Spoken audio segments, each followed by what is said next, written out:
You know, I'm always looking for new ideas to serve when I'm having friends and family over.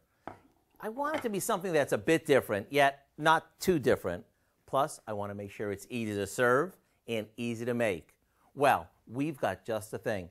And since it's a close cousin to a cheeseburger, it's always a real crowd pleaser. We start by sauteing some ground beef with a chopped onion until everything's browned. After draining off the drippings, we add a few spices, along with some mustard and ketchup, and give it a good stir.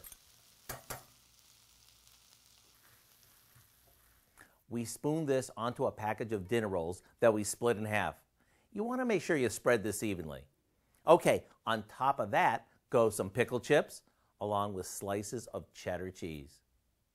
Now we put the top of the buns on and slather it with a buttery mixture that is pure heaven.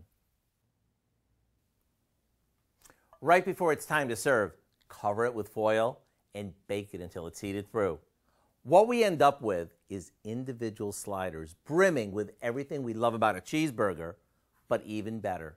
To get the recipe for our oven-baked cheeseburger sliders, which includes the secret buttery topping, which makes them crazy good, all you have to do is go online. I'm Howard in the Mr. Food Test Kitchen, where today we found a super cheesy way for you to say, ooh, it's so good. Thank you. I wasn't going to miss out. Oh, this is big.